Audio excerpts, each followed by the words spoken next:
aujourd'hui, il va vous présenter donc, deux choses. Tout d'abord, comment enseigner, donc la manière de penser l'enseignement de manière à ce que vos élèves ne se blessent pas. Et la deuxième chose, comment enseigner aux enfants pour qu'ils deviennent de plus en plus forts. Donc là, par exemple, si un élève veut faire un uchimata, et donc si un élève lui dit je n'arrive pas à bien lever la jambe, qu'est-ce qu'il faut que je fasse? Qu'est-ce que vous allez lui répondre?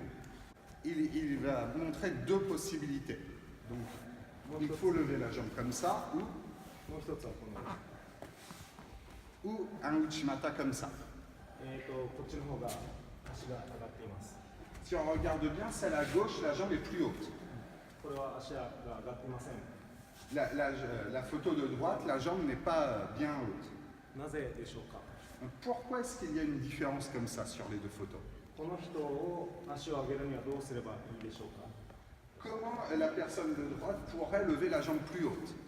Et donc, pourquoi celui de droite, naturellement, donc, ne met pas sa poitrine bien comme il faut? Le pied est Et donc, pourquoi l'élève à droite n'arrive pas à mettre son pied bien droit? Parce que la ligne d'épaule est ouverte. Et l'orientation du pied, de l'autre pied aussi. Donc généralement, beaucoup de personnes le font naturellement, mais il faut éviter justement d'enseigner ça. Donc celle à gauche, on voit bien que en réalité la personne peut écarter assez les jambes, il est souple des cuisses. Celui de droite, ce n'est pas les mêmes muscles qui travaillent. Il y en a un, c'est les muscles comme ça, et l'autre, c'est les muscles sur le côté. La personne de droite, si elle serait plus souple, pourrait lever plus haut, mais c'est souvent à cause de la souplesse. Donc, la personne de droite, par exemple, n'arrive pas à poser ses mains sur le sol comme ça. Tandis que la personne de gauche y arrive. Donc la personne de droite, comme elle n'est pas souple du tout, a tendance à ne pas faire le même geste, le même mouvement. Donc c'est pour ça qu'il fait un uchimata de cette forme-là. Pour réussir à ce que la personne de droite fasse un uchimata comme celui de gauche, il y a besoin d'acquérir de la souplesse dans les cuisses. Donc quand un élève pose une question de pourquoi il n'y arrive pas, il faut d'abord réfléchir à la raison du pourquoi. Une personne qui n'est pas souple correctement comme ça et qu'on lui enseigne le uchimata correct, en réalité il risque de se blesser au niveau des hanches. Parce que donc il va se tordre pour réaliser la technique. Donc là maintenant il va vérifier un peu tout le monde comment vous faites. Après. Donc ça c'est quelque chose qu'il faudra enseigner à vos élèves aussi. D'abord, généralement, il faut vérifier si l'élève ou vous-même, vous arrivez à faire un angle de 90 degrés comme ça avec les jambes.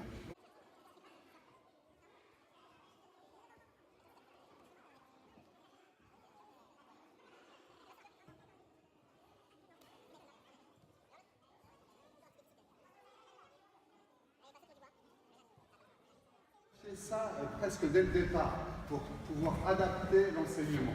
Si on ne vérifie pas ça, il y a des risques de blessures et, qui peuvent entraîner encore d'autres blessures après. Surtout au niveau des hanches. Donc c'est pour ça que si on veut enseigner longtemps le judo à des élèves, il faut penser à la santé en premier. Ensuite, est-ce que le talon touche bien au niveau des fesses ou pas? Les fesses. Il faut vérifier ça aussi. Il y a encore deux choses qu'il faut vérifier. Si on arrive à faire donc, la photo du numéro 3 et le numéro 4. Ok. C'est bien, et donc bien sûr ça aussi. En évitant bien sûr qu'il y ait que la jambe décolle.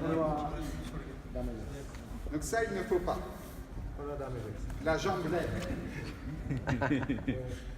Voilà, la jambe levée, ça il ne faut pas.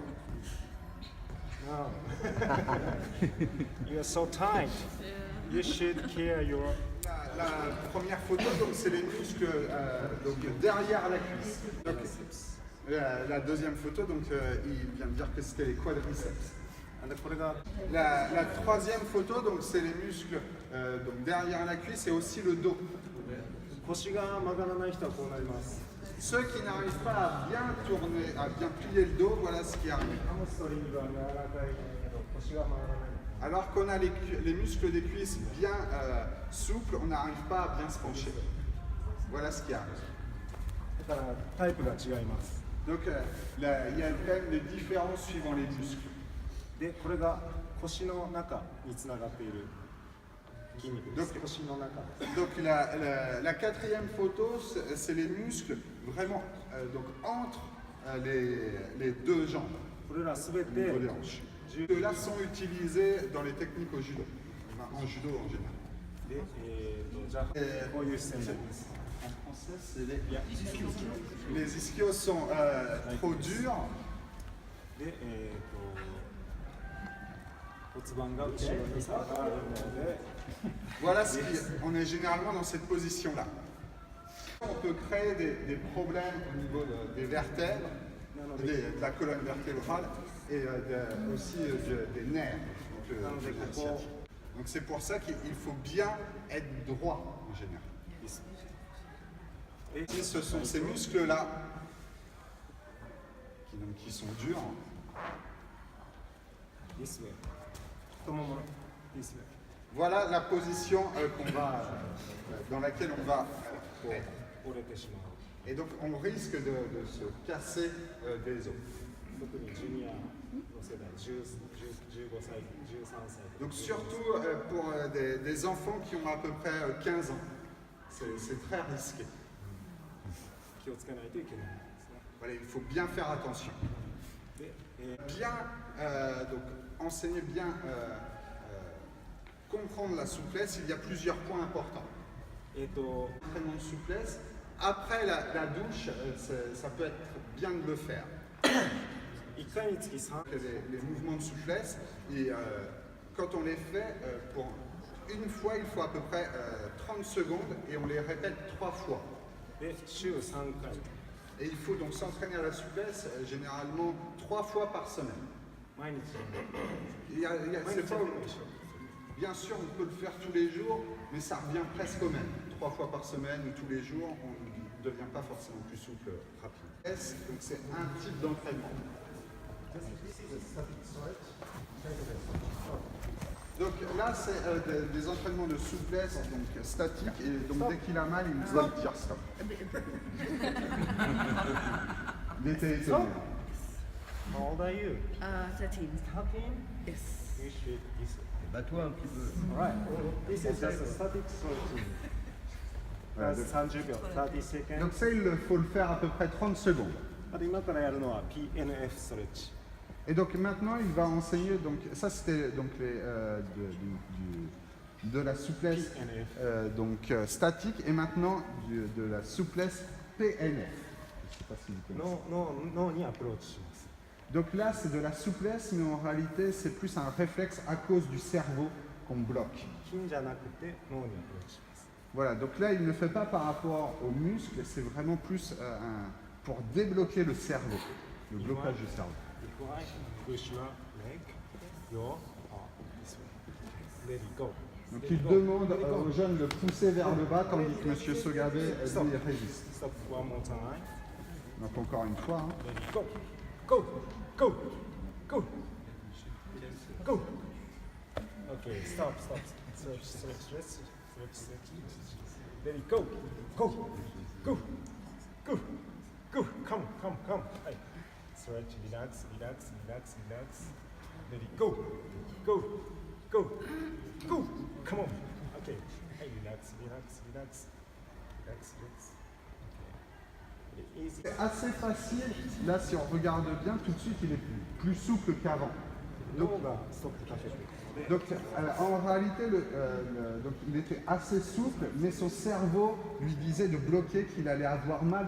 Et donc là, avec ce qu'il vient de vous montrer, ça permet donc aux jeunes généralement de débloquer le cerveau, d'arrêter le fait de à partir de là je vais avoir mal, et donc de réellement trouver jusqu'à quel niveau il peut aller au niveau juste musculaire et plus au niveau du cerveau. じゃあスタティックストレッチ痛いところまで行きます。やり方教えます。 Donc là maintenant il va aussi expliquer donc, directement sans pousser vers le bas. で、その後押し返します。 Et donc là il est monté donc, correctement, et à partir de là le jeune va devoir pousser vers le bas. Go. OK。で、リラックス。で、スタティックストレッチ。で、持ち方はこうじゃないです。こうじゃない Donc です。 pour tenir la jambe, il ne faut pas tenir comme ça. こうです。 Il faut tenir comme ça. なぜかというと、こっちの筋肉を緩めたいので、こっち触るとここから刺激が加わります。 Donc si on a tendance à serrer, en fait, ça gêne le muscle du bas de la jambe, et donc ça va gêner jusqu'en haut. En réalité, il y aura des répercussions. Donc il ne faut pas bloquer les muscles. OK, one more time. Ready, go. Go. Go. Go. And relax. Relax. Relax. Relax. Relax. Ready, go. Relax. Relax. Relax. Relax. Relax. Relax. Ready, go. Go. Go. Come on. Come on. Relax. Relax. Relax. Relax. Relax. Okay. Try.